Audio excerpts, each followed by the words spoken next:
قل هذه سبيلي أدعو إلى الله على بصيرة أنا ومن اتبعني وسبحان الله وما أنا من المشركين من الشیطان الرجیم بسم اللہ الرحمن الرحیم۔ گزشتہ درس میں عرض کیا تھا کہ دوسری چیز جس کے خلاف عیسائیوں نے، یورپ والوں نے، کفر طاقتوں نے پروپیگنڈے کا بازار قائم کیا، قرآن پاک ہے۔ اور پھر چونکہ قرآن پاک کے حفاظت اصل میں تو اللہ تعالیٰ نے اپنے ذمہ لی ہوئی ہے، انا نحن نزلنا الذکر وانا لہ لحافظون، کہ ہم ہی نے قرآن کو اتارا ہے اور ہم ہی اس کے محافظ ہیں۔ بلکہ اس آیت سے ایک واقعہ بھی ذہن میں آ گیا کہ اس میں ذکر کا لفظ ہے کہ ہم نے ذکر اتارا ہے اور ہم اپنے اس ذکر کے محافظ ہیں۔ تو کفار کی طرف سے سوال کھڑا کیا گیا کہ ذکر جیسے قرآن اللہ کا ذکر ہے، تورات، انجیل، زبور یہ بھی اللہ کے ذکر ہے، تو یہ تعین کیسے ہوگا کہ اس سے مراد قرآن پاک ہے؟ تو الحمدللہ مسلمانوں کا دین کمزور دین نہیں ہے۔ کسی ایک لفظ پر، کسی ایک نقطے پر بھی ایسا سوال کبھی کھڑا نہیں کیا جا سکا جس کا معقول جواب نہ دیا گیا ہو۔ تو ان کو بتایا گیا کہ یہاں پر لفظ اللہ تعالیٰ نے نزلنا کا استعمال کیا، انا نحن نزلنا۔ نزلنا کا معنی ہوتا ہے تدریجاً اتارنا، تھوڑا تھوڑا کر کے اتارنا۔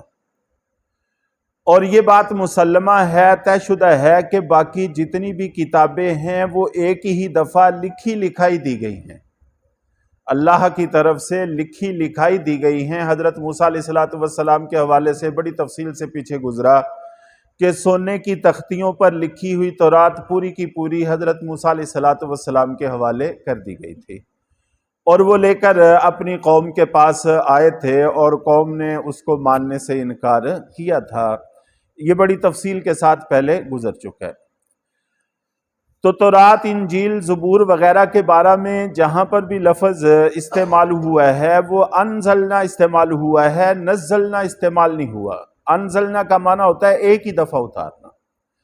تو تدریجاً چونکہ صرف قرآن پاک اترا ہے، اس لیے اس میں کوئی شبہ نہیں ہے، کوئی دوسری رائے قائم نہیں کی جا سکتی کہ اس سے مراد قرآن پاک ہے جو 23 سالوں میں تھوڑا تھوڑا کر کے اترا ہے، لکھا لکھایا بیک بارگی نہیں دیا گیا۔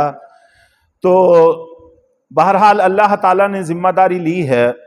ظاہری اسباب کے درجے میں اس کی حفاظت مدارس سے لی گئی، چونکہ مدارس نے قرآن پاک کی حفاظت پر کام کیا تو اسی پروپیگنڈے کا رخ مدارس کی طرف بھی موڑ دیا گیا۔ شروع میں ان کو بنیاد پرست، دقیانوس، پرانے خیالات، باسی خیالات کے مالک لوگ کہہ کر بدنام کرنے کی کوشش کی گئی، ان کے وقار کو متاثر کرنے کی کوشش کی گئی۔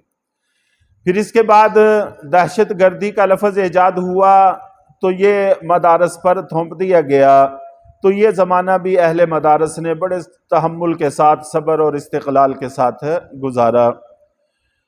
اور اس پر ایک لطیفے کی بات بھی اکثر عرض کیا کرتا ہوں کہ مدارس ہماری آبادیوں کے اندر ہیں، جنگلات میں، پہاڑوں کے اوپر آباد نہیں ہیں، دور دراز غاروں میں چھپے ہوئے نہیں ہیں کہ کوئی یہ کہہ سکے کہ مدارس میں کیا ہو رہا ہے ہمیں پتہ نہیں ہے۔ آبادیوں کے اندر موجود ہیں، ہر وقت دروازے کھلے ہیں، اور جس وقت بھی جو چاہے آ سکتا ہے، کسی طرح کی کوئی پابندی نہیں ہے۔ کوئی اکثر مدارس میں کوئی گارڈ نہیں ہے، کوئی سیکورٹی گارڈ کوئی ایسا نہیں ہے کہ جس میں آنے والوں کو روکا جائے۔ تو دن رات ہر وقت ہم مشاہدہ کر رہے ہیں یہ معصوم بچے جن کی فجر کی نماز میں آنکھ بھی نہیں کھلتی، ان سے کون سی دہشت گردی کی توقع کی جا سکتی ہے، یا کون سا ان پر ایسا لیبل لگایا جا سکتا ہے؟ لیکن وہ مکار لوگ جو یہ سارا کچھ کر رہے ہیں وہ خود ہمارے ان لوگوں کے ساتھ، اداروں کے ساتھ ملے ہوئے ہیں اور واقف ہیں، کوئی بھی ان سے ناآشنا نہیں ہے۔ تو یہ بالکل ایسے ہی ہے کہ جیسے کسی ذمہ دار بھینسوں والے نے بھینس کا دودھ نکالا، وہ نکال کے رکھ کے کہیں ادھر ادھر ہوا تو ایک بندر درخت سے اترا اور اس نے وہ سارا دودھ پی لیا اور جاتے ہوئے تھوڑی سی جاگ بھینس کے بچے کے منہ پہ مل دی۔ تو اب بندر تو جا کر درخت پہ چڑھ کے چھپ کے بیٹھ گیا، اور وہ بھینس والا شخص آیا اور اس نے دیکھا کہ برتن دودھ کا خالی ہے اور بھینس کے بچے کے منہ پہ جاگ بھی لگی ہوئی ہے، اس کا مطلب ہے کہ اس نے دودھ پیا ہے۔ تو اس بے زبان کو پیٹنا شروع کیا۔ اپنے ذہن سے بھی کوئی کام لینے کو تیار نہیں ہے، اپنے مشاہدے سے بھی کوئی کام لینے کو تیار نہیں ہے۔ اسی کو پروپیگنڈا کہتے ہیں کہ ایک بات کو اتنا زیادہ دہرایا جائے کہ انسان اپنا مشاہدہ بھی بھول جائے، اپنا تجربہ بھی بھول جائے، دن رات دیکھے ہوئی بات پر بھی اس کو یقین نہ رہے، وہ اس پروپیگنڈے کے اندر آ جائے۔ تو اس کو بے تحاشا مارنا پیٹنا شروع کیا۔ ادھر ادھر کے لوگ آئے اور انہوں نے کہا کہ اس معصوم کو کیوں مار رہے ہو؟ تو وہ کہنے لگا کہ یہ سارا دودھ پی گیا۔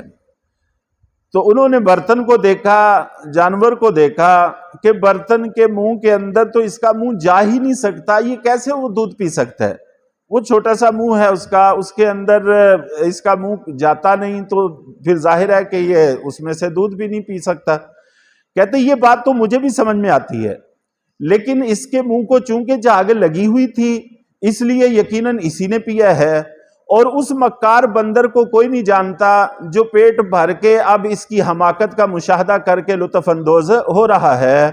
تو یہ مکار قومیں ہمارا نقصان بھی کرتی ہیں اور اس کے ساتھ ساتھ بعد میں ہمارے اداروں کی حماقتوں کا مشاہدہ بھی کرتی ہیں، اور ہم ہیں کہ بے تحاشا حماقتوں پر حماقت کرتے چلے جا رہے ہیں۔ تو آج بھی یہاں اگر خدا نہ خواستہ کوئی خبر نقل کر دے، اخباروں پہ آ جائے، نیٹ پہ آ جائے، تو یہاں کے چند ایک لوگ جو مخلصین ہیں چھوڑ کر پورا پاکستان یہی کہے گا کہ ہاں واقعی مدرسے میں ہوا ہوگا، مدرسوں والے ایسے ہی ہوتے ہیں، وہاں پر یہ کچھ ہوا ہوگا۔ تو اس حد تک پروپیگنڈے کا ہم لوگ شکار ہیں۔ تو بہرحال کہنے کا مقصد یہ ہے کہ پروپیگنڈا اب بھی جاری ہے، اور اس ہتھیار کو وہ کسی طور پر بھی چھوڑنے کو تیار نہیں ہیں۔ تو اس لیے ہم مسلمان سادہ لوگ ان پروپیگنڈوں میں آ جاتے ہیں، نہیں آنا چاہیے۔ تو بہرحال اللہ رب العزت کے فضل سے ہمارا قرآن بھی محفوظ ہے، ادارے بھی چل رہے ہیں، وہ اپنی جگہ کام کر رہے ہیں، لیکن عوام بہرحال متاثر ہوئے بغیر نہیں رہ سکے۔ اپنے اس تاثر کو ختم کرنے کی ضرورت ہے۔ اور تیسرے نمبر پر جس کا بہت زیادہ پروپیگنڈا کیا گیا وہ یہ تھا کہ اسلام تلوار کے زور پہ پھیلا ہے، اسلام تلوار کے زور پہ پھیلا ہے۔ حالانکہ یہ ایسا ہی جھوٹ ہے کہ جس کو کوئی سلیم الفطرت انسان قبول کرنے کو تیار نہیں ہے۔ مسلمانوں کی 1400 سالہ تاریخ اس بات گواہ ہے کہ نبی پاک صلی اللہ علیہ وسلم کی حیات طیبہ میں کوئی ایک واقعہ ایسا نہیں دکھایا جا سکتا جس میں کسی ایک شخص کو بھی جبراً مسلمان کیا گیا ہو۔ خلافت راشدہ اور اب تک کی حکومتوں میں بھی، چاہے جیسی بھی حکومتیں ہوں مسلمانوں کی، کوئی ایک واقعہ ایسا نہیں دکھایا جا سکتا۔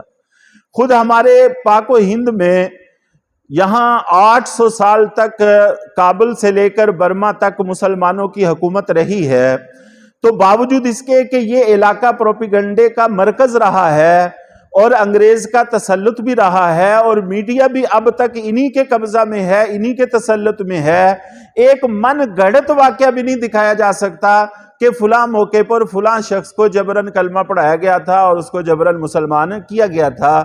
تو اس قدر صاف اور سفید جھوٹ کے باوجود پروپیگنڈا ہے کہ وہ جاری ہے، اور قرآن پاک نے بھی اس کا انکار کیا ہے۔ لا اکراہ فی الدین کے دین میں داخلے کے اعتبار سے کوئی جبر نہیں ہے۔